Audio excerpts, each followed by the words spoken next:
All right, welcome to MadJS, our December event. I'm just going to go over some basic stuff, the intro stuff, and then we'll go ahead and begin. Much like before, we do have a lot of presentations recorded on YouTube. Thanks to Hani, we have about a week or two after each of these sessions, we'll have it up, Hani will put it up on YouTube. So if you don't get a chance to come, you can always go there, and that's also quite useful. Also, if you missed something, there's a number of things that you can catch up on. 2 years worth of 2 years, wow, that's pretty good.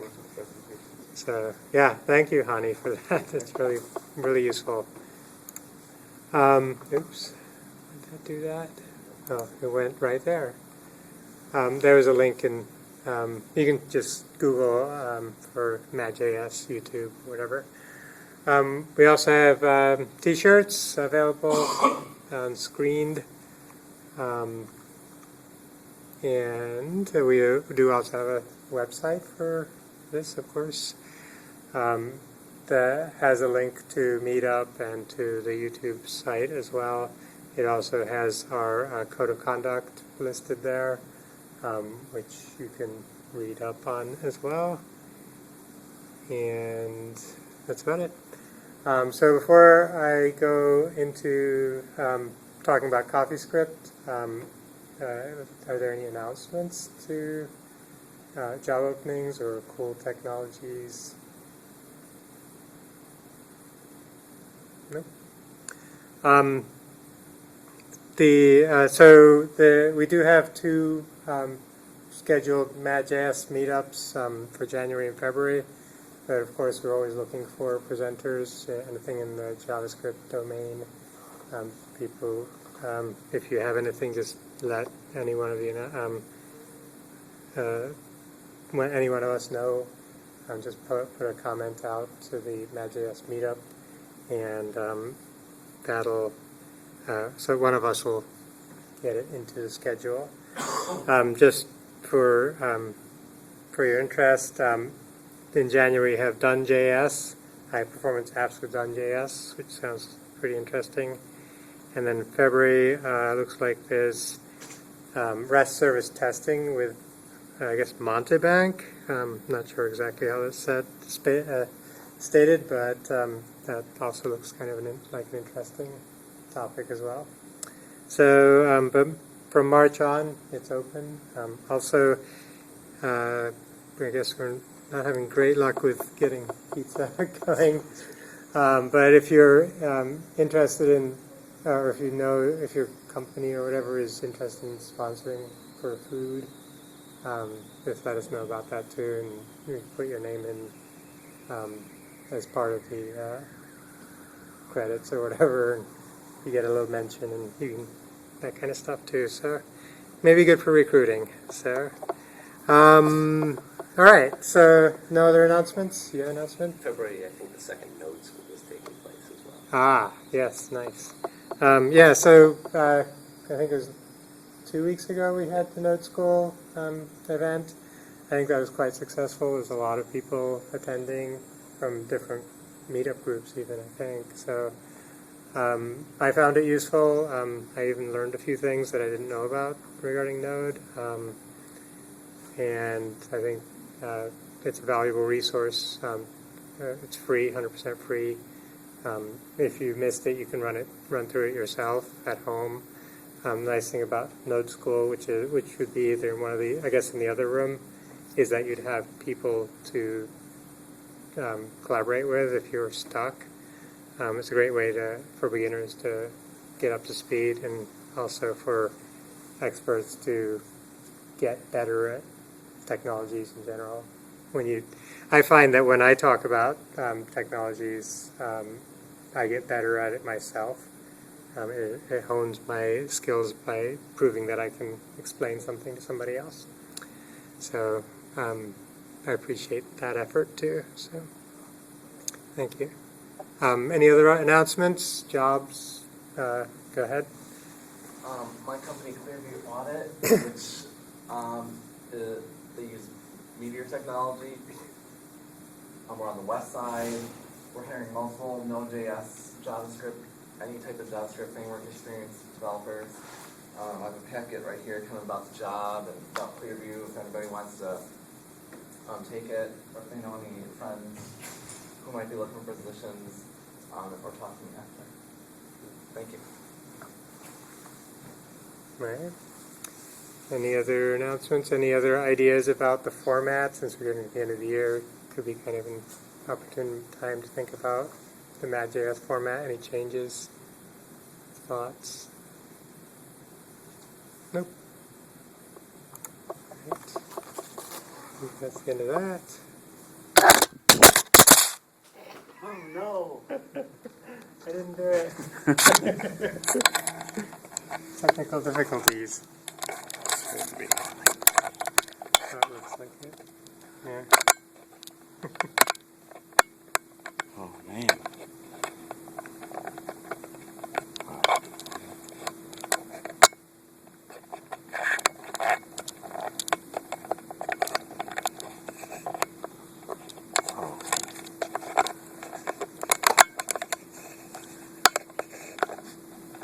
Well, let's lower everybody. They have some works. It's harder to pause, I guess. Oh, that should be good. Okay, All right, sorry. cool. Okay, Should I light over the lights? yes, please.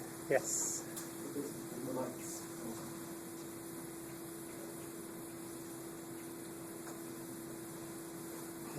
Yeah, spotlighty right now.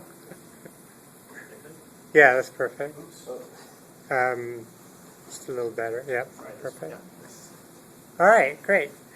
So today I'm presenting, so I'll just go right into it. So I'm going to be talking about CoffeeScript, just some tips and tricks that I've found over the years using CoffeeScript. My name is Jazz, and I work at Practicum. We build software and hardware for scientific instrumentation. And about maybe 2.5 years ago or so, right about when I came into it, I came in as a Java developer, so it's more back-end stuff. And the project we were working on is web applications, and so I said, okay, well, that means we're going to need to deal with JavaScript.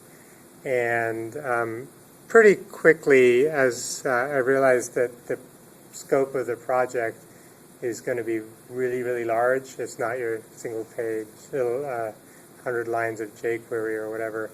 I realized that JavaScript, just the typical way you write JavaScript, is just not going to cut it. There's too many gotchas I will cover over the presentation.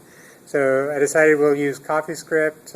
We also decided to use Jade, and at the time we used Less for the trifecta, I guess, of web development: your styling, your layout, and your application layer. So now if I was going to make that decision again, I would switch out Less for Sass or Stylus, which kind of my personal opinion is that it gives you a nice balance across the board of it looks the same effectively. You get the I guess what's the bracketless coding conventions. Real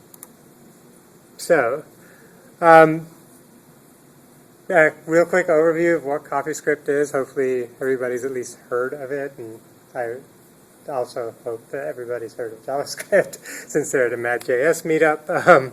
But CoffeeScript is a language that's purely a transpiled language. There is no, once it's converted to JavaScript, it's executed as JavaScript. There's not it's not running things that are on top of JavaScript. It's there's no libraries to import in during your execution, those kinds of things. It's purely a translation, just as you would translate any language to another language, French to English or whatever.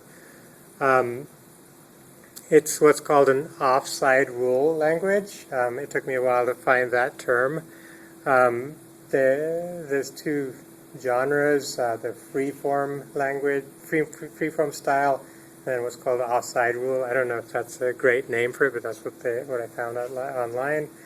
Effectively, free-form doesn't care about white spaces. You can put all of your code on one line without any white spaces in a language like JavaScript or C or Java. Offside rule languages add structure to your code. The structure of your code defines the code blocks and elements in your code, how the code is compiled. Examples of that are CoffeeScript, Python, Jade. These are languages that that care about the white space in your code. By saying that your structure of your code is defined by the white space in your code, you can effectively say we don't need punctuation, brackets, and other things that, in my opinion, add visual noise to your code. And by doing so, you can shrink down the actual space that your code uses, and you can focus more on the actual parts of your code. CoffeeScript also adds a number of shortcuts for commonly used functionality, which I'll cover examples of. I'm going to cover things that I find useful in CoffeeScript. There are a number of other things that are out there that I don't typically use. So it's up to you. You can choose what you want. You can go on the CoffeeScript site and look at the various examples, see which parts work for you or which parts don't. So I'm actually going to step to a different language just briefly and give you an idea of my thoughts on the why we don't need extra unnecessary things. So this is Jade on the left and HTML on the right.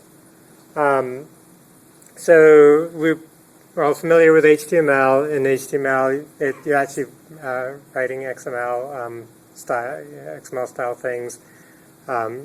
Whenever you're opening an element, you have to define a closing element. There is never going to be a case in HTML, at least in reasonable HTML, where you open a div and then close it with something else. It's always div/div and h3/h3. It's always there. It's just unnecessary, in my opinion, to have all that noise in your code. If I could strip all that out and even say, well, if I don't even define what an element is, it by default goes to div, then this is the opening and closing element for a div with class container, a div with class well, and an h3 with no class. I could put h3 dot something, dot title, and then the actual text. Personally, I'd rather write 3 lines of code than 5, and when you get applications with thousands of files, writing small snippets of Jade it's a lot simpler to do when you don't have to worry about your closing elements. It makes it a lot easier to say, well, I want to change that container element to not be a div, but to be something else. I only have to change it one place. If this file was 20 lines long, even as Jade, I wouldn't have to go search for an embedded matching div closing element. And I've seen problems where if you make a mistake with your opening and closing elements, that the effect of missing that closing element or not putting the right closing element can actually affect your code farther down to somewhere completely unrelated. makes it very hard to debug. So I think this is probably a really clear example of why we don't need these unnecessary visual noise. Cleaning it up makes it a lot easier to see what's going on in your code. But it does require, it forces you to also use spaces for indentation, which is what I would say is actually a good thing. It forces structure in your code. So. 2 spaces. No, it's consistent spacing. So it could be 1 space, it could be 1 tab, it could be 2 spaces, or 4 spaces, or 3 spaces, or 8 spaces if you want. So personally, I like tabs, but some people like spaces, and it's really got to be consistent within the file. That's all. So 1 level of indentation is a certain number of white space. So that's just the general rule. And usually your editor is good at dealing with that. So going back to JavaScript, just briefly mention some of the difficulties that made me decide to use CoffeeScript. Especially coming from Java, the global variables issue, a lot of things end up on global, not so good in other languages, and it really isn't good in JavaScript either. You end up with a fair bit of global pollution. One of the things that CoffeeScript does is, or can do, usually does, depending on how you specify things, is it takes each CoffeeScript file and wraps it in an IFI, which is an immediately invoking function expression, or IEFI is another way to look at it, or another example, another acronym, or whatever. Effectively, it wraps your code in a function that gets executed immediately, and allows you to define variables within that block without having those variables leak out in the global space as easily. Obviously, if you want to stick something on global, onto window or global onto global space, you can. You just have to be more. You'd have to do it explicitly. I've always, I'll say I've always hated the double equals versus triple equals issues in JavaScript. I think it's kind of not really useful. It causes problems, especially in my domain. I'm in this working with scientific data. 0 is not the same thing as false, and is not the same thing as null or undefined.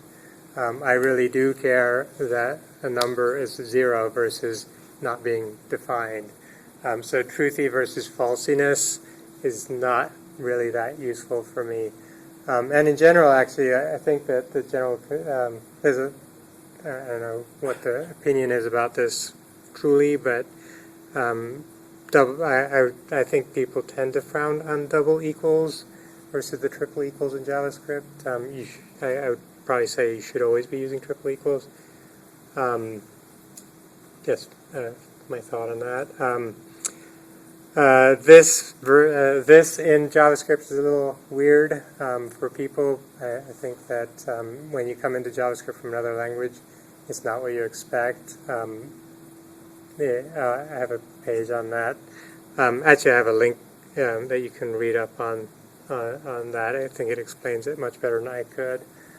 CoffeeScript gives you classes. Of course, ES6 also does. ES6 actually, I guess, borrowed or emulated a number of things from CoffeeScript, like the fat arrow and some of the destructuring functionality.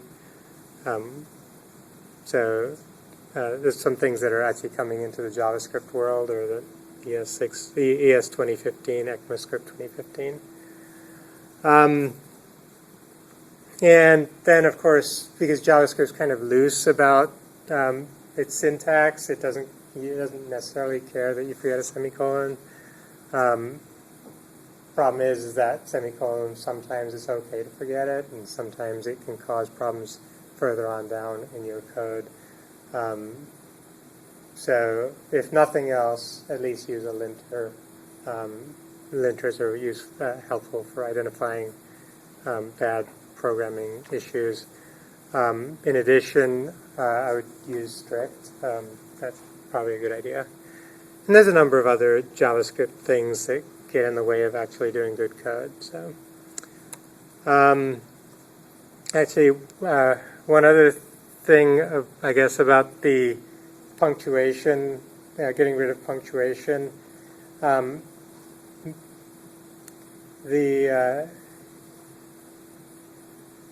What I'm trying to propose or encourage people to think about is that when you're writing code, you should be thinking about how are you going to debug or read that code 6 months from now, and also how your peers are going to work with that code.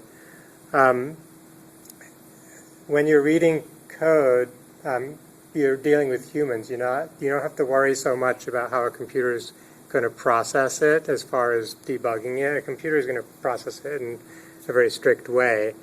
The problem is when a human reads your code, they are applying their brain on it, and if your code is ambiguous in some areas or has excessive noise, such as periods or semicolons or whatever, semicolons or braces or whatever, that interrupts your brain's visual understanding or processing of the code, and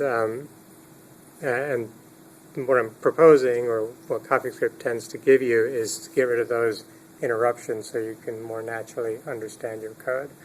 And if you think about it from a human perspective, I'm not speaking like this, colon, I don't put punctuation, comma, blah, blah, blah, period, in my text as I speak to you. I've eliminated all that when I talk to you. You get it based on the blocking of my speech. Humans don't think with punctuation and blocks. They think in different ways. So think about that. Of course, it could be worse. There are joke languages that are pretty crazy. This is just one I pulled up, kind of a weird language that generates prime numbers between 0 and 100. Thankfully, we're not writing like that. Is this Perl? Yeah, right. Well, Perl is pretty close. But yeah, it's called a false language. There's other even more obscure languages. Okay, so generally speaking, what I've done with all these pages, I did put a link up on the Meetup. Each page has, I've put a link icon on the right-hand side, and that opens up the code on CoffeeScript site. This is actually a really useful way to test out some code, and I'll be switching back and forth between the two so you can see what's going on. So some basic stuff, string interpolation. You can see output equals, the answer is, and then I'm doing some calculations in line with my string. Pound bracket 84 divided by 2 would actually be evaluated to 42. This next line, output equals pound bracket output, would just stick in the string and you get the full string there. For multi-line strings, you can use triple equals. These allows you to build up a long set of strings without having to go all really horizontal in your code. Actually, ECMAScript 6 has a lot of these functionalities. They chose to use dollar brackets, which is a little annoying that they chose to be slightly different. They also chose to keep the white space at the beginning of your multi-line strings as part of your multi-line, which I don't think is as useful. Often in your code you want to kind of align vertically the text block. So I'm going to make this bigger. Oops, not so big.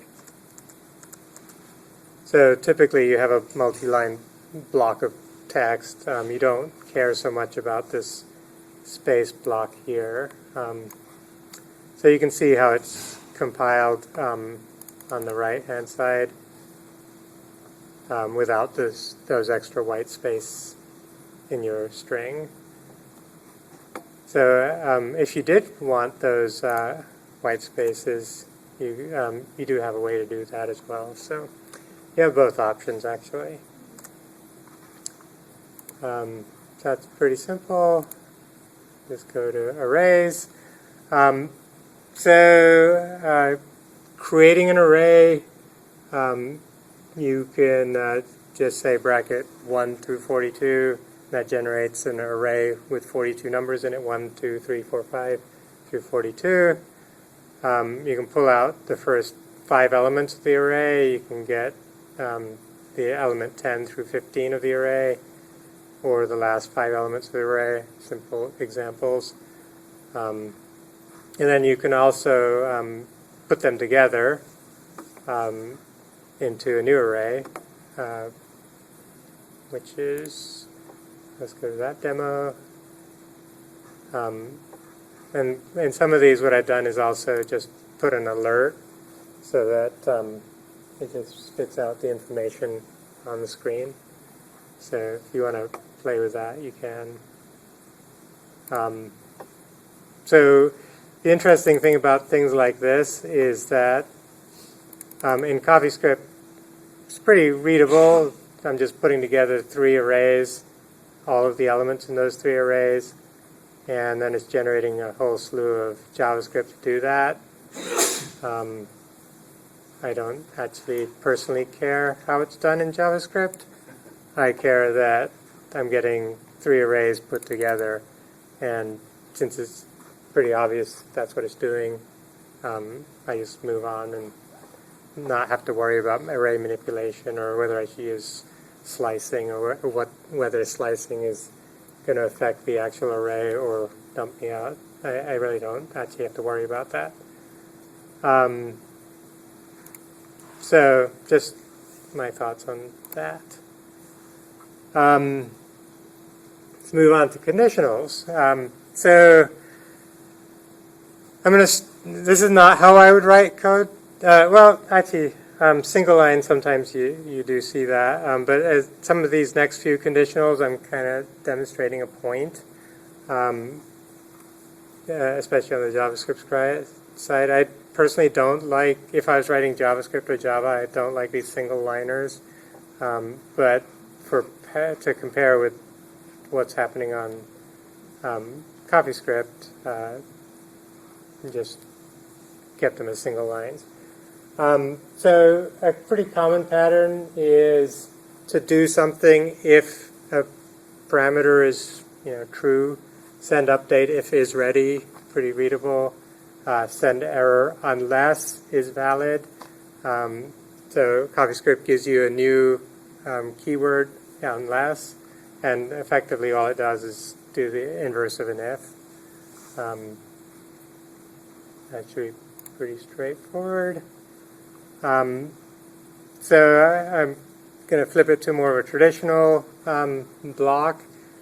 So this is actually something I see a fair amount in Java and JavaScript, is just a simple if block with no brackets, and then an indented section where you're actually doing the execution. If it is ready. So in some sense, I would argue that in JavaScript, people naturally write what you would write in CoffeeScript anyway. So that's the way your brain thinks, is if is ready, tab, do something.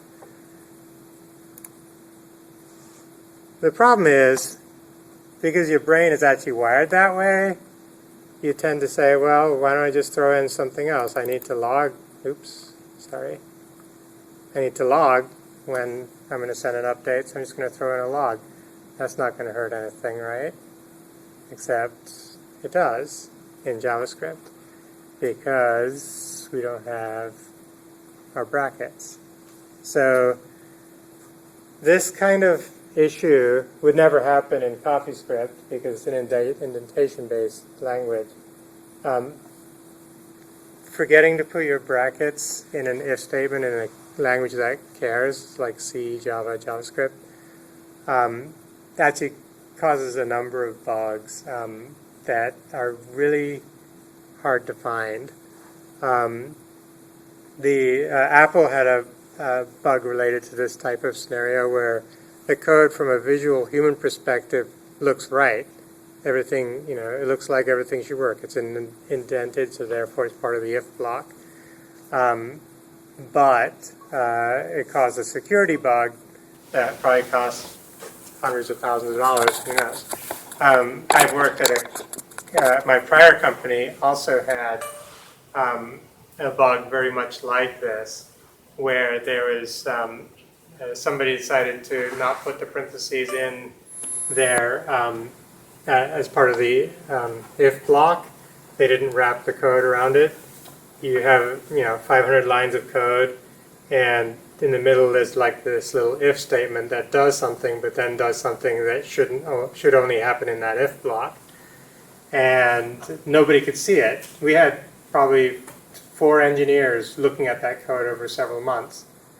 That's a lot of personnel time. That costs thousands of dollars of, productivity just gone, trying to figure out why is this code not working.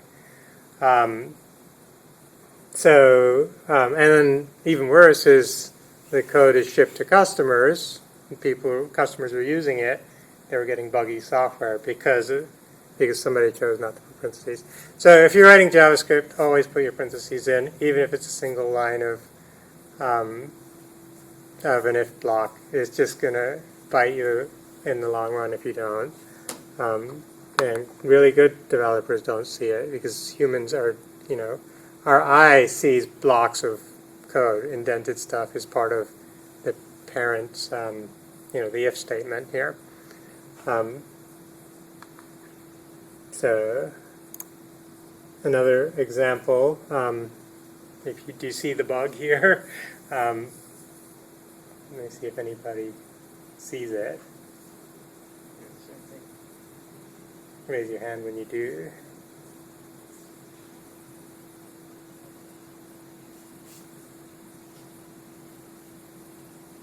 Okay, so all right, so it's a not so obvious of a bug. This semicolon on the first for loop, your eye doesn't see it. Your eye doesn't see that that's going to cause a big problem. What your eye sees is a block, an indented block, so therefore this whole section should execute as part of the parent's block.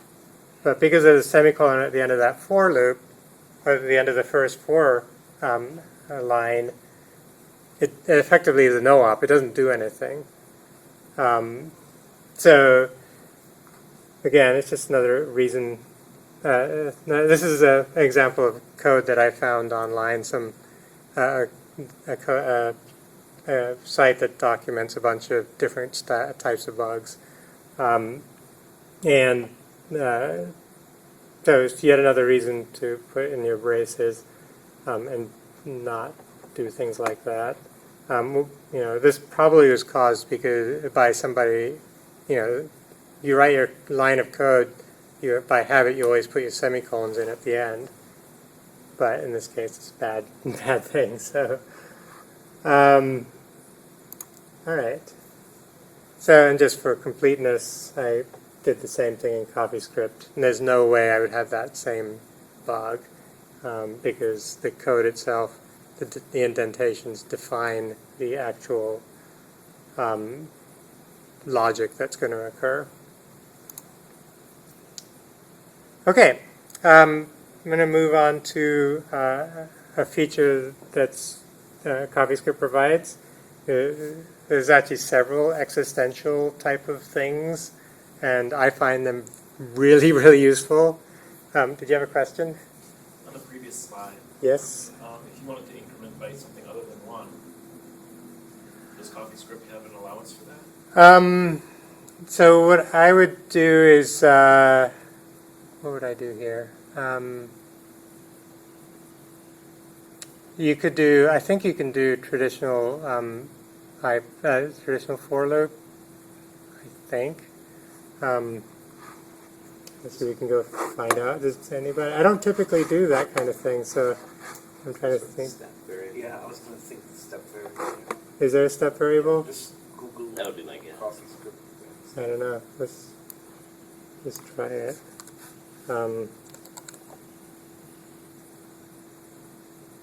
Actually, I don't know. Actually, I would, but I would look through their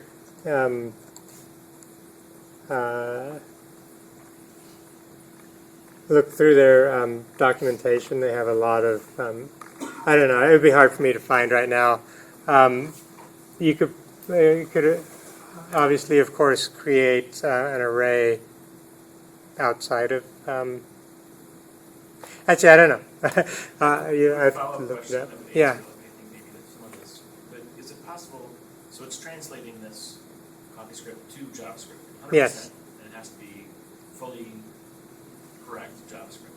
Yes. Is it possible to take some CoffeeScript that has some JavaScript functionality in it, run that across the JavaScript translation, and wind up with the same exact JavaScript? Yeah. So. Examples like this where you want to increment by 2 or decrement by 1, you can do that in JavaScript, and when you want your shortcuts to use CoffeeScript.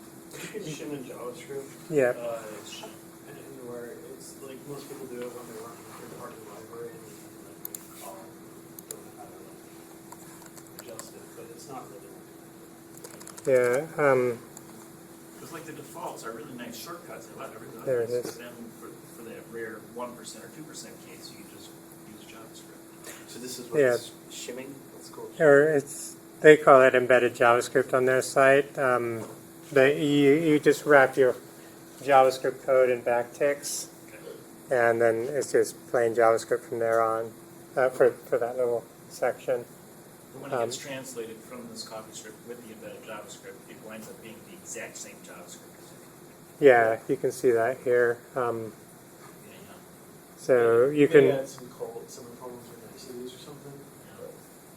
Oh yeah, actually it does. You can see that right there. It adds a semicolon to the end of that. Maybe, yeah. But It's compromising, and you don't lose anything that way. exactly, you can run JavaScript, or you can write JavaScript native if you wanted to. You could write all of your CoffeeScript as native JavaScript, except for the backticks if you really wanted to. And I was going to say, it's been around for a while that Mhm. the transpiling is rock solid. I mean, Yep. they've fixed all the bugs. in That's transpiling. I've never had any real issues, so I can't recall of any. So. Who's behind CoffeeScript? But who created it? Very famous guy. I don't know. Wasn't he the same guy who did Node.js? Ashkenazi? Ryan Dahl. Well, actually, it would be on this site. So. Oh. Is that He did underscore. backbone? Yeah. If you spell it, I Jeremy think. Something. I don't I'm know. just wondering what their background was. I don't see Inspecting his- the syntax and stuff. Yeah, Sure. people don't want to hear this, unfortunately. I mean, unfortunately, Ruby programmer, so. Okay. Yeah. That's what I heard. Because the syntax is pretty much Ruby syntax. There's a lot of relation to Ruby, yeah. Did you have a question? I had a comment. You were trying to figure out, for example, how to have a for loop in step by 2 or 3. Mm-hmm. And sometimes when I'm writing CoffeeScript, I like to use a site that's js2.coffee. It's side-by-side pane, JavaScript Yep. and CoffeeScript editor. So occasionally, if I'm wondering to myself, oh, how exactly is this going to transpile to JavaScript? Type in my CoffeeScript. I go to the CoffeeScript, or I go to the JavaScript, type it and say, what is this like in CoffeeScript? If there's a facility Very for nice. it. So we can write it Yeah. for them. Right. So right now, with CoffeeScript, getting transpiled to JavaScript, you're not. So far as I know, I don't think there's any, like, for example, generators in CoffeeScript. I don't think you can do generators with straight CoffeeScript. You probably have to, like, I think it's is it triple backticks, perhaps. Oh, it doesn't. Interesting. Huh. Can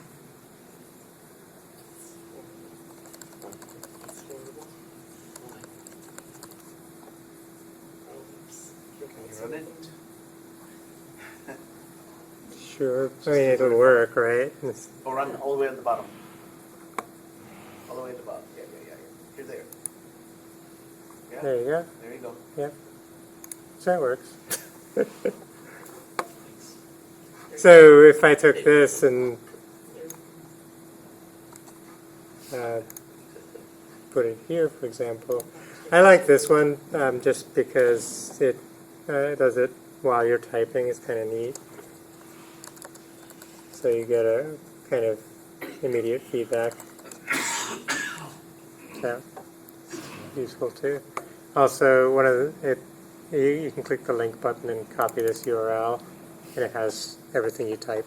This whole block of stuff in your URL just kind of makes it nice and transportable until the site changes, I guess. Anyway, that's what these links are, by the way. Those are just copied links from there. So there's how you do increment by 2. Thanks for that. Okay, any other questions before I hit existentialism? So I mentioned that I, as a person in the scientific domain, somebody who cares about 0, and I don't actually want to see so much about falsiness. I do care that a variable is undefined or null. The existential operators, the question mark, I find those very useful. So, for example, if in some scenarios I'm waiting for data coming from the server, but I may still run the block for updating the UI just in general, so I can check, is the data defined yet? And the way I would do that is if the answer question mark, which means does the answer actually exist as an object or variable, as opposed to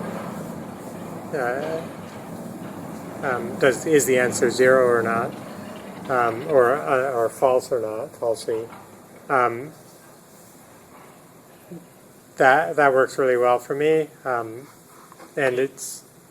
I can't tell you how many times I've used that for just data checking. If it's not said, send it to something. Exactly, yeah, and I'll get to that in a second. If you were to implement this type of thing, is this not equal to null and type of not equal to undefined, your code's going to get pretty darn verbose. But if you think about it, you really actually should be checking whether your variable is undefined. You should be doing it fairly regularly. And doing it in JavaScript would be something much like this. I don't want to write that. I'd rather write the stuff on the left. It gets I'll just extend it a little further. You can also do the same thing with a function. If the function exists, question mark, then execute it. And if it doesn't exist, then I'll just get undefined for response. So then I can say if the response exists, then I'll log the response and do whatever. So that can also be useful, especially when you have objects with functions inside. It could be something you use. Hey, the previous slide, can you show us How it gets turned out, Yeah, just out of gets curiosity. gets compiled. Oh, okay. So this time it's less complex. It just has to ask, is it equal to, is the type of the question a function? Then it uses a trinary operator, Is there a ternary operator in? a ternary operator. Uh, There is no ternary operator in CoffeeScript because the question mark gets consumed for something I find actually far more useful. The existentialism, I guess, is probably a better use of the question mark. You can fake it sometimes, like you can add logic statements at the end of the statement. Yes. So most normal people can see like if this, do that. Well, you can write a statement in CoffeeScript and then do an if-else logic statement at the end to actually accomplish that. Right. So you can write a big long line of code and then have a bunch of logic determining if that line ever runs. And 20 lines of JavaScript in one line is really long. Yes, that's true. Your coworkers will hate you. Yes. I actually recently discovered this. So this has a space between the Q and 42. So this is kind of related to the ternary operator. So this is saying the answer, set it to Q if it is defined, otherwise set it to 42. It's not quite, if A then B, otherwise C. But this, I think, is actually also kind of interesting because you can chain it onwards. So you could say, if A, then use A. Otherwise, if B, then use B. Otherwise, if C, then use C. As I demonstrated here. But obviously, you need the spaces in between. Otherwise, it'll act like the previous. Existence. Yeah, the existential type of mechanisms. This is another existential operator that I used quite a bit. The Elvis operator. If you look at it from the side, like a smiley face, it looks like Elvis's hair, his face.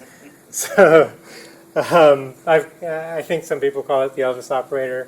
Effectively, what this is saying is, if I'm trying to set the answer based on some previous things, but if I don't have the answer, then at least give me 42. It'll become 42.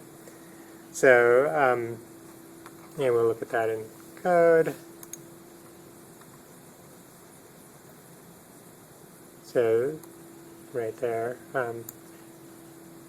Actually, it's interesting. Sometimes I've seen that the existential topic checks for type of undefined and or null, triple equals null, but it turns out that all you have to do is double equals null checking is what will determine both. So at least that's what I've seen. So, but this guarantee is, so I find the Elvis operator really useful because you can effectively guarantee that you at least have a parameter, and you can stop doing a null checking from there on.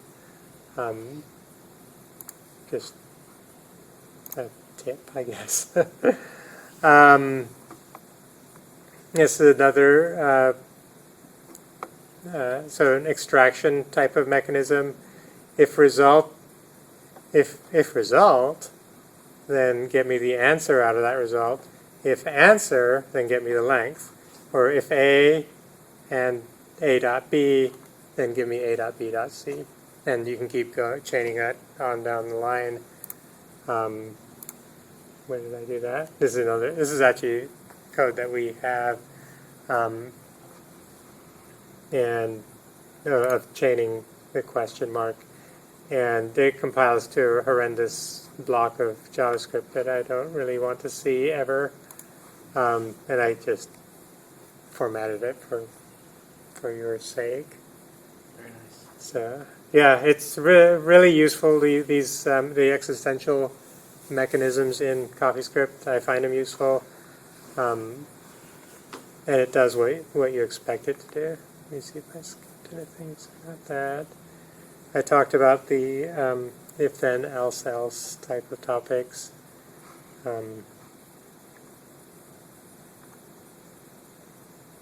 Let's move on to construction. Any questions so far about existentialism? No? Right. Okay, constructing. So a lot of this type of functionality you'll see in ES6 as well, so the next version of JavaScript, or the current version of JavaScript. How do you construct objects, make it simpler to construct objects? Here, of course, I'm just doing a simple variable, answer is 42. Then I'm going to create an object called life, and what I'm doing is giving it 2 keys, answer and computer. And because I didn't specify the value of answer, since CoffeeScript knows that there's already a variable named answer, the key will be answer, the value will be that's the pointer to the answer, or which in this case would end up being 42. Then if I expand it out, I can do it this way too. Let's go to the code so that you can see that. That is just this block right here. So you can see what I was saying. This little answer, the key and the value gets placed in the JavaScript. Nice because I don't have typos, I don't misspell answer on my second as part of the value. It can be handy when you're extracting subsets of variables from one block and putting it into another object. There's a number of useful cases for that. And if you run this, and you get 42. So a couple of times, because I think I combined this page into the next one. This is another example of constructing. Notice all the commas are gone. I took away the brackets, the curly braces. I do have to have square braces to denote arrays, of course. You can't eliminate all of the visual stuff. But this is a easy to understand object. You can see life has 3 keys, answer, question, and scope. And then scope has 1 key components, which is an array of 3 elements. The Question, structure defines the object. Yes? can you put the 3 elements in the same line and then you'd need a comma? You would need commas if you put them in the same line. But you can certainly do that. There's nothing stopping you from doing that. So, oops.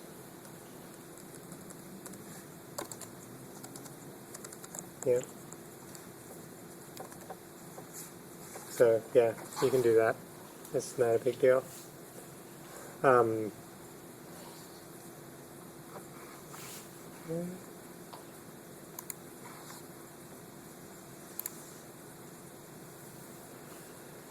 I threw the do operator, which is a unique thing for, this is a special thing for CoffeeScript. The do operator invokes an immediately executing or immediately invoking function expression. The nice thing about do operators is you can define things you want to keep kind of private, and then return an object to assign it to life. So my answer isn't exposed outside of this little block of code. We look at that. I'm going to close some of these other tabs. So you can see what it's doing here. It's creating this do then function gets translated into a function that then gets executed. This is the function right here, which then gets immediately executed. And by doing so, you're hiding internal parameters that you don't want to expose. So that could be functions that are private to just this block of code, or parameters. Depends on how you want to do it, but of course. I find this useful as well. Any questions?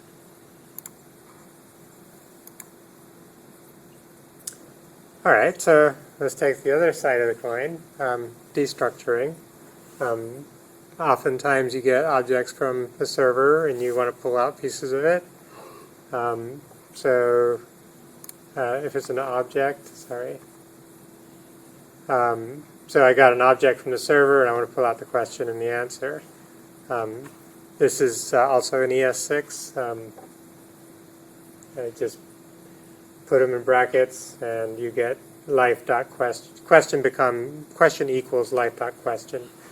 Answer equals life.answer. And then here, components equals life.scope.components. If you want to pull out elements from the array, the first will equal the very first element in components. Second will be the second element in components. We'll skip all other elements except for the last one, and the last will be the last element. Another example, first, and then everything but the first and the last will be assigned to middle as an array, and those will all be pulled out of components. I threw this in here. This is a simple way to swap two variables. A will become B, B will become A. And then also I put in, if you want to specify a default answer, you can use that mechanism as well. So I think this is down here.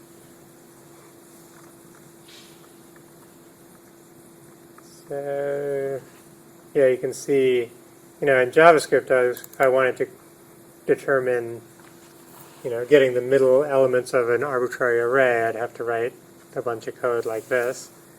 Well, I think it's this middle one. It's not very readable. No, it's not really very readable. It's also not very fun, Not fun to play with. Obviously, if you were doing that kind of thing, you'd go get a library. But it's already right there as part of your language now with CoffeeScript, so just use it. So that, and along with things like concatenating arrays, those can be useful too. So, yeah.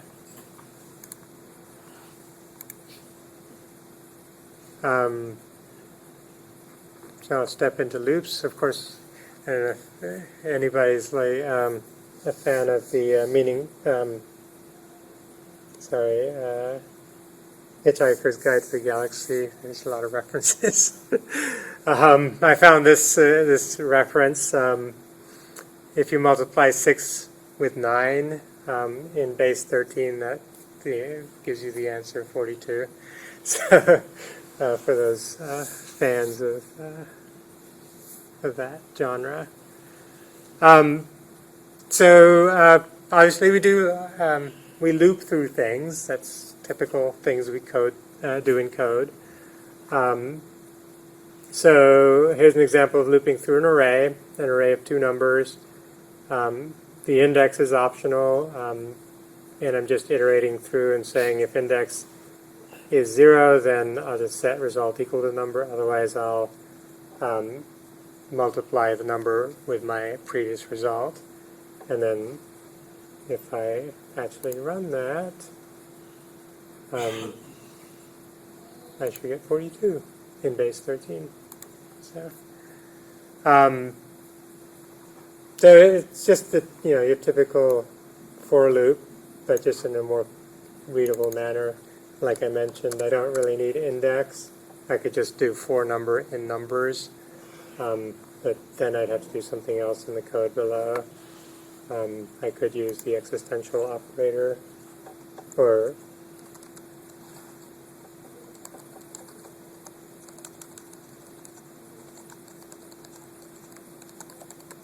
do something like that.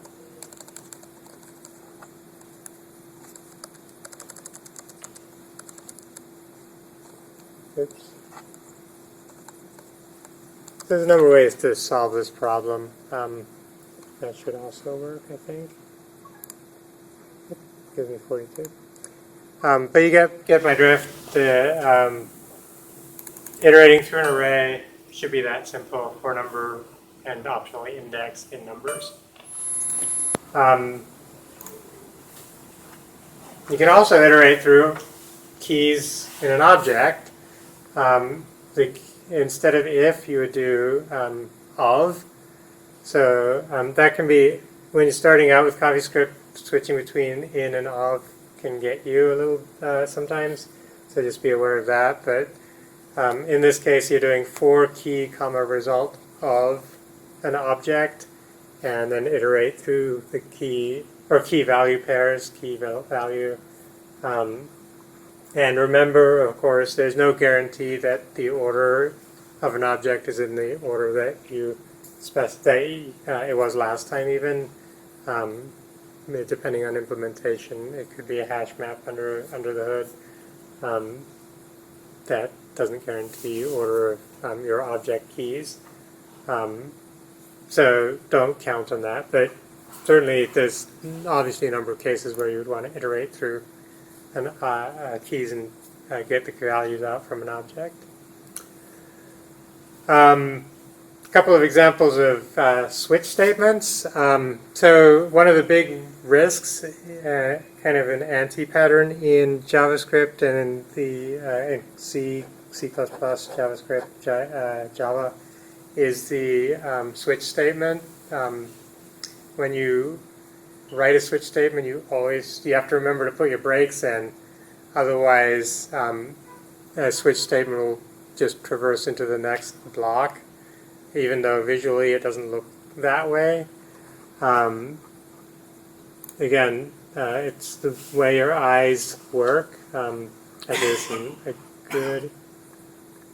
This one just does returns, but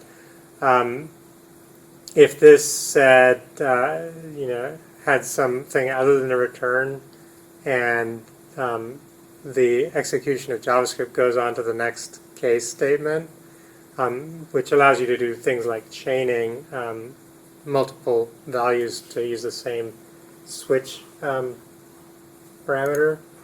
But it's really actually another area where it's hard to discover a bug in your code. So back. So there we go. So this is an example of what I'm talking about. In JavaScript, case 39, even if there's lines between 39 and 40, both 39 and 40 will execute this line in JavaScript. And usually it's not a return, usually it's a break. But if you forget your breaks, then you can have silent bugs that cause problems. There is no concept of a break in a switch statement in CoffeeScript. It's done more as based on your code logic. When value is 39 or 40, then result is not ready. When 41, then not ready, or when 42, ready. You can do when and else, which is similar to the switch case, and then default. The default option in JavaScript.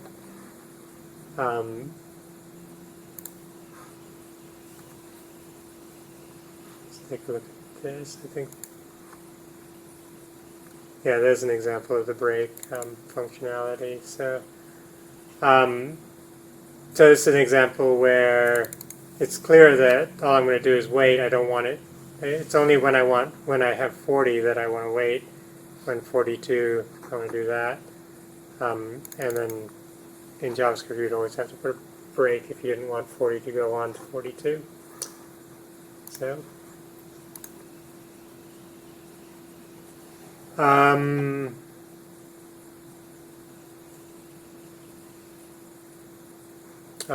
so this is just a little quick thing. There's another thing you can do with arrays. You can determine if a value is in a set of, or an array of numbers or an array of whatevers. This is another alternative to doing a switch. Just testing whether something is in an array can be useful too. I'm going to briefly talk about functions. Right now, I think the functions are a pretty large topic, probably too big for this discussion. They're also fairly straightforward, actually. The thing that will get you, or you'll have to think about with functions is this, which I'll get to in a second. Actually both in ECMAScript 6 and in CoffeeScript, you can define, actually that's not true, only in, I think ECMAScript only has the fat arrow, I think. But anyway, so you define your functions using arrows. This is the same as a function taking a parameter of time, and then generating that block. There isn't too much involved in that. You can define default values for your parameters, which then get translated into that. So if you run this function without providing a parameter or providing undefined, it'll at least get defined with new moment. You can also do a function which has an optional extra parameters, so it takes time and then it takes 0 or many additional parameters, 0 or many questions, and using the ... option, you can then iterate through or do whatever you want with that array of questions.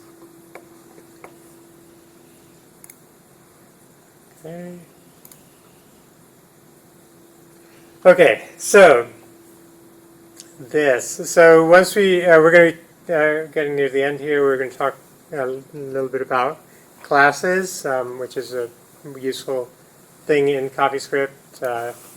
Brings functionality that you expect in other languages.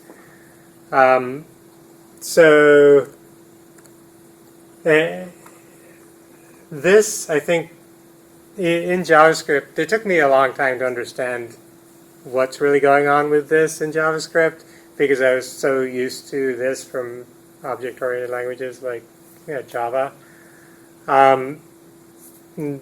But I found this link. I think this is actually a pretty useful page. I'd recommend you looking at it to understand how this works in JavaScript.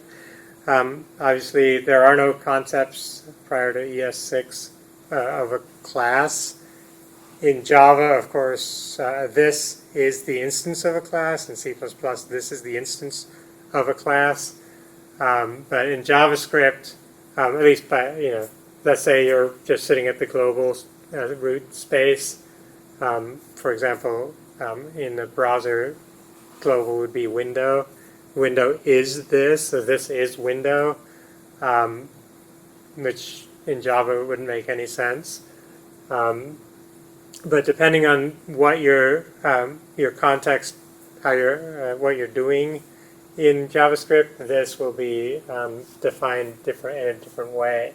So, for example, if you're using the call or the apply, you can actually specify the this that's being used in the function that you execute. So there's, I think, 7 execution contexts that they talk about. I would just read it. It's better that you just learn how this works. This will hopefully clarify the questions you've had with this in the past.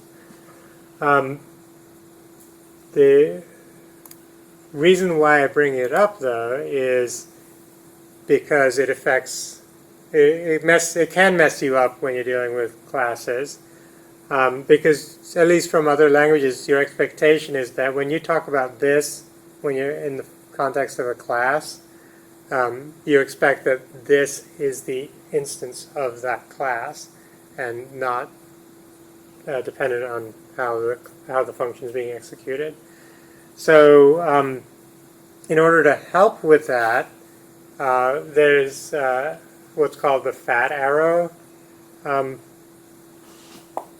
right there, as opposed to the thin arrow. Thin arrow is just a function. Fat arrow is also a function, except that the this that's referred to in that function is the instance of the class. So actually, personally, my opinion is that when I'm writing a class, I always use fat arrows, except for the constructor, which it doesn't matter. It's a constructor. It'll always it doesn't have any relevance there. But all my other functions in a class are fat arrows, because it's rare that I ever want some other this than the class's this, the instance of the class. And if I did, then I would explicitly move back to a thin arrow. So this is an example of a class. It matches kind of what you'd expect from other languages. You have a constructor. You can define certain things. The @ symbol is a shorthand notation for this. So this dot start time, I'm using the moment library. This dot start time equals new moment. This dot end time is this dot start time plus 7.5 million years. And then defining a function as part of this class, and it'll return 42 if now is after the end time. Just see that in, oops, that's not correct. I don't have the right link there. I'll fix that. I can just copy this. Oops. Actually, that's what I was going to do.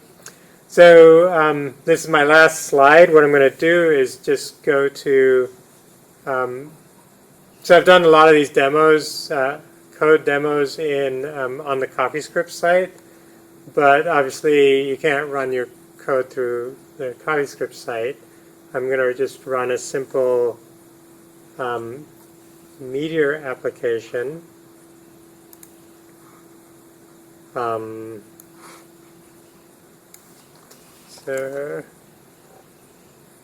Meteor,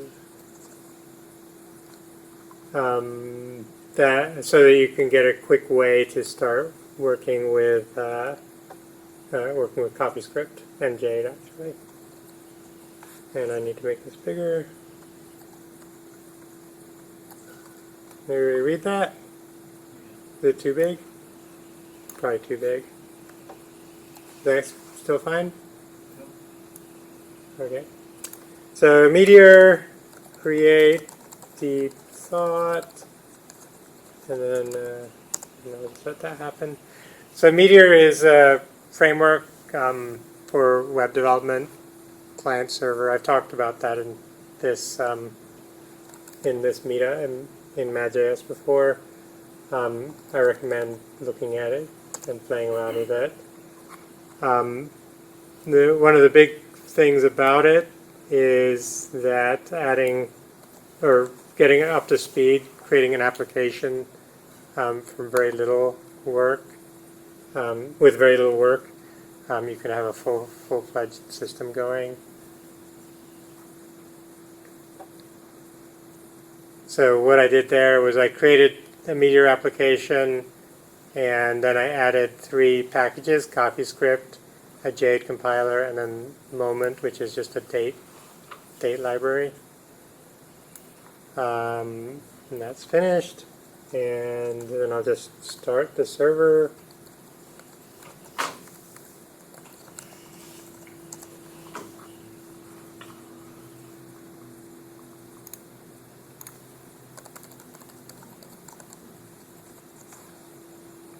Let that run.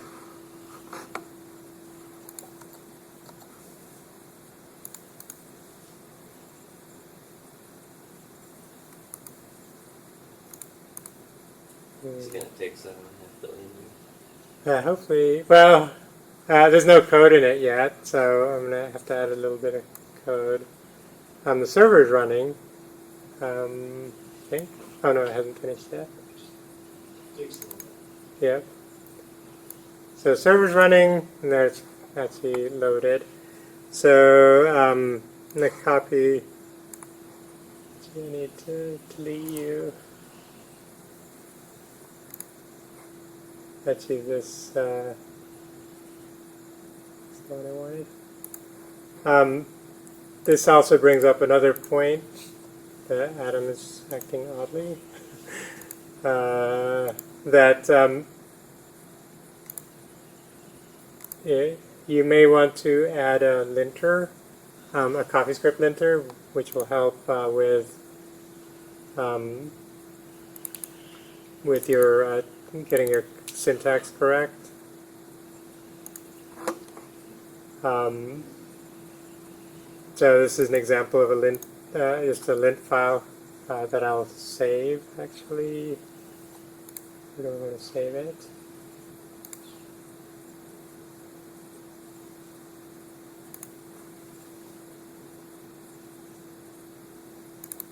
Save it at the root level. That just helps with catching any errors you have in your code. So I'll create a new file, deep.coffee, and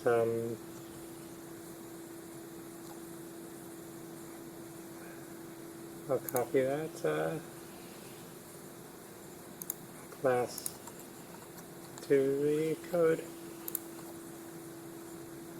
So it's already catching some stuff because my linter is tab based, so the mouse is flying down screen. I think I could have auto formatted this, but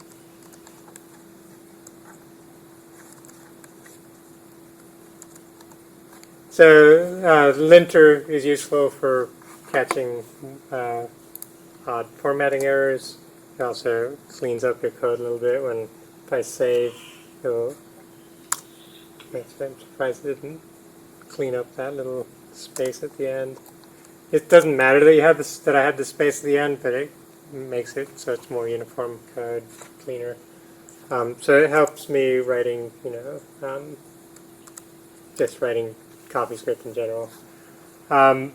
So the nice thing, what's happening behind the scenes with Meteor is every time I make a change in code, it's compiling the code, and then I can do something like deep thought equals new deep thought,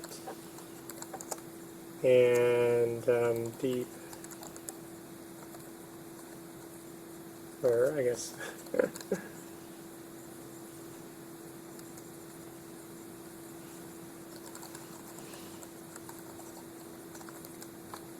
sorry.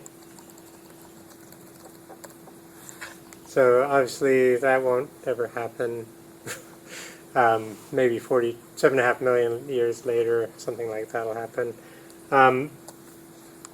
There's a few extra things I'd want to do to make this work, but I think it's easier. I wrote some code that actually will update the UI. I put it on GitHub. You can get that and play around with Meteor if you want. So that's, I think, about it, really. Hopefully you got some ideas of how to use CoffeeScript in your code. I also added a link to ES6. You can play with that in their REPL. And there's also, actually this is, so if you have questions, well, why use CoffeeScript versus ECMAScript 6? This guy actually, I think, did a really good job of explaining the benefits of each. A lot of features that CoffeeScript bring you, at least the syntax features, are available in equivalents in ECMAScript 6 now. However, it still has to be backwards compatible, so therefore you still have some of the warts in JavaScript, like the triple equals issue, the double equals. I don't know why somebody thought triple equals was a good idea. Frankly, it's just not, that whole dichotomy really shouldn't even exist. But anyway, so ECMAScript still has to be backwards compatible. You still have your brackets, you still have your visual noise, you still have all the bug sources with the switch statements and forgetting your braces, those kinds of things. So I still think that CoffeeScript is going to be beneficial in general for a number of reasons, for everything I said. So yes. Is there anything that ECMAScript 6 has that you wish CoffeeScript also had? So in my day-to-day coding, I haven't really run into a scenario where I said, boy, I wish I had that feature in ECMAScript 6. Of course, I really haven't played that much in ES6. There are a couple of things that this guy mentioned. Let's see if I can. I don't remember him though, but he said he mentioned something that where I could tend to agree with him, but I just don't remember. It wasn't so important that I'd say, man, I'm just going to switch to ES6 now because I can't do it any other way. I think the next version of ECMAScript is going to come out with Promise native stuff, or I'm not sure actually. That could be kind of nice, but I don't see why you couldn't use that in CoffeeScript anyway. So I guess I'll also mention that another thing is that there are actually a few variants of CoffeeScript. Is it iced tea or something, or there's iced tea. There's one that takes CoffeeScript and kind of promisifies, makes it more of a promise type of structure as well. It does everything else and then does one more thing. I don't remember which one that is. I've been sticking with CoffeeScript in general. And of course, you can use any third-party library that you want anyway. So. And does the CoffeeScript transpiler, can you target both ES6 and earlier versions? So CoffeeScript transpiles down to ES3. Oh. That's my understanding. Is that your understanding too? Or? Yeah, it goes to the baseline JavaScript that will support IE6, I think, still. Right. Yeah, so I think that's kind of an outdated rule. It could probably be updated. Well, the basis of it is when you compile a CoffeeScript, it should be able to handle anything that's going to minimize and jumble it. So that what it basically manages so your CoffeeScript can be illegible and minified without any problem. So the main thing I found with CoffeeScript versus ES6 is that some of the linting and automatic problem handlers with ES6 aren't as developed yet. So I wrote some logic bugs in ES6 that wouldn't have happened in CoffeeScript because it wouldn't let me know that this is a problem. And mostly that's developed by dynamic variables. You can do dynamic variables a lot easier in JavaScript and CoffeeScript than you can in ES6 because it doesn't really have you have to deal with weird things with arrays in ES6 to make dynamic variables and you're assigning things to random array numbers to do that. Where CoffeeScript I can generate 100 variables and randomly name them and assign them and then push them and pop them and handle all that way. Somebody talk about debugging in CoffeeScript. So it's all that is figured out as far as source maps and So yeah, you want source maps when you're doing your debugging work. So if I go a little bit further, So the biggest problem with CoffeeScript I found is that code coverage doesn't really happen in CoffeeScript. There's CoffeeScript linters, and most of the good ones are in Ruby. So sometimes it's frustrating to have a Ruby dependency for a project for CoffeeScript linting. But it's just that for doing your automatic code coverage and stuff, it still compares the JavaScript file, which is frustrating. Because you not looking at your code, you're looking at what you're compiled down to. And so there's a lot of assumed logic steps in CoffeeScript that, like you do an if statement, and it automatically generates an else statement or something, and generates that tertiary logic step. And so the problem is when you're doing code coverage, you're saying that, oh, I have all these branches that I didn't account for, and CoffeeScript doesn't care you're not doing it, but some of the JavaScript modules do say like, hey, you need to take this into account. So because it's generated code, you're not covering it in the test. Yeah, because I'm never going to have the else statement, but CoffeeScript is creating it, so you can still get 100% line coverage, but your branch coverage and stuff is always going to be like 60-70% because there's just a lot of logic branches you're never going to take into account because it's never going to happen. But because CoffeeScript is building down to niceties, it exists. Yeah, I guess one thing I have seen is that the return statement, you don't typically specify return. You can use the return statement in CoffeeScript. The last line of every block or function, for example, will return. That just gets returned as part of the function. If you don't want that to happen, you'd have to put a specific return. That's another issue that I've seen. It rarely has any impact on me, except for I've seen some issues with Angular where it actually cares about what you return, especially if you're returning like a jQuery element. Angular can get kind of upset about returning that from the link function, I think, or compile function. Yeah. But those are relatively Returning minor. null sometimes is just necessity. Right. But usually you don't have to worry about those kinds of things. But you were asking about debugging. Okay. So this is actually the code running for 7.5 million years. Close that and save you. So this will be running for 7.5 million years, and every second it's just going to ask you, do I have an answer?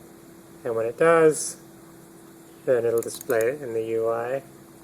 And then Jade is just sitting here, going to display the answer when it comes. So I wanted to debug that.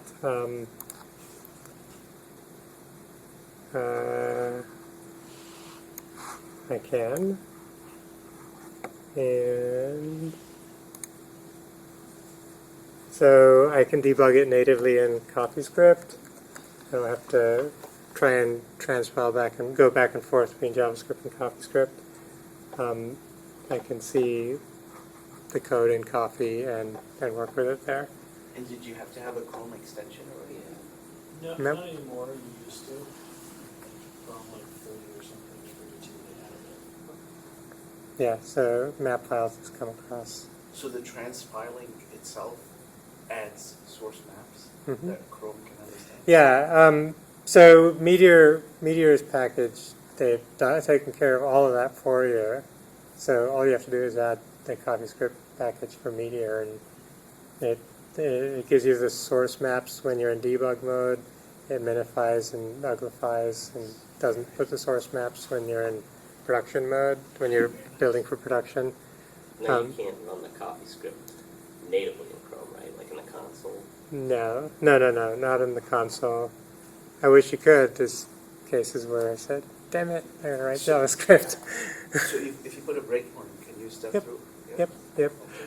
So here's the tricky thing, though. So remember I mentioned, I'll see. No, actually that'll work. Yeah. So there's some cases where that won't work. Where's my? Yep, there's my console. So now I can say this. I can look at that. This. Let me make it bigger for you. So I can see that this is an object with some things associated with it, end time, start time. This dot end time should be then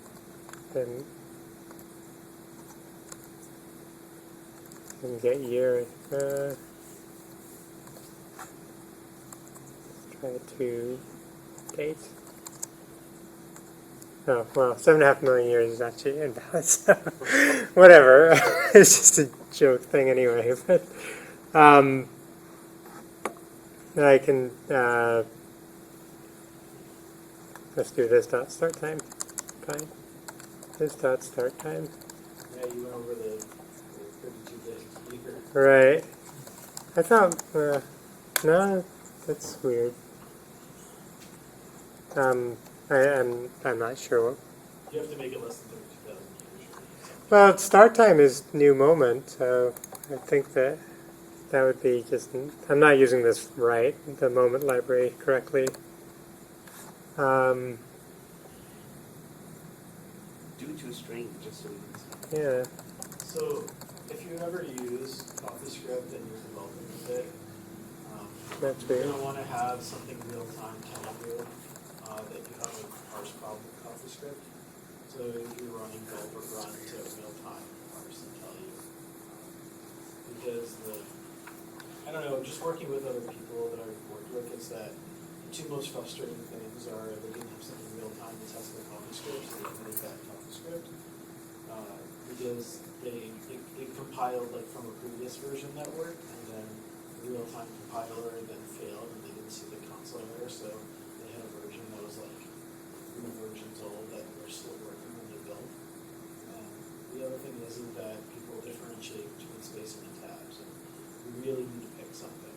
Mhm. I personally recommend force tabs to be T spaces or 4 spaces for your preference, because if you have mixed tabs and spaces in a file, it will choke.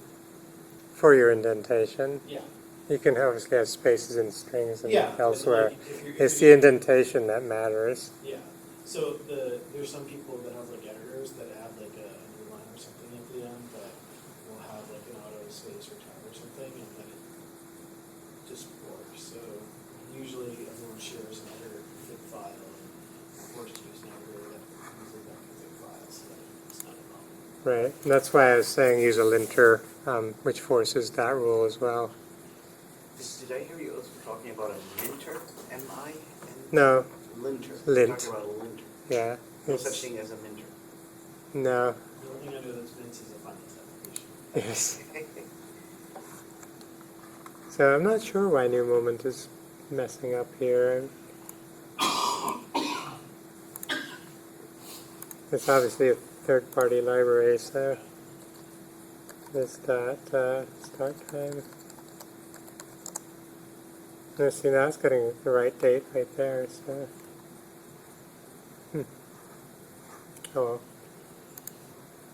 But anyway, yes, you can definitely debug and. That's beautiful. It's getting a bad date. I'll have to look at that. That's kind of a odd scenario. Wait. Oh, That's maybe- start time, maybe and that's modify what- start time. Yeah, that's what it's doing. That's modifying start time. I bet end Fair times enough. set And it's set the same thing, yeah. So anyway, I probably should have used plus or something. I don't know. There must be some. Well, I can fix it. Not use 7.5 million years. I could also do this.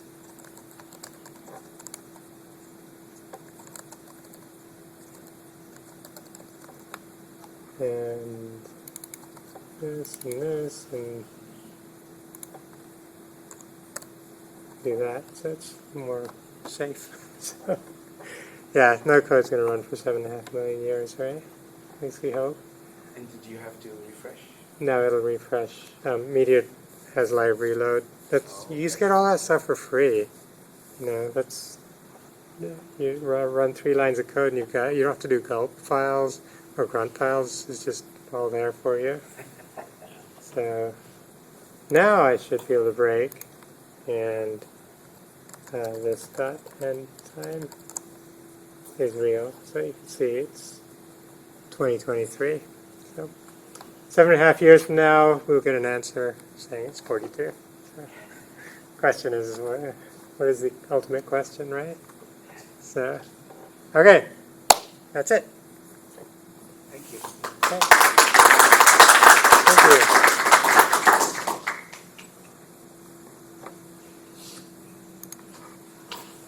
Questions? Any other questions, comments? People interested in presenting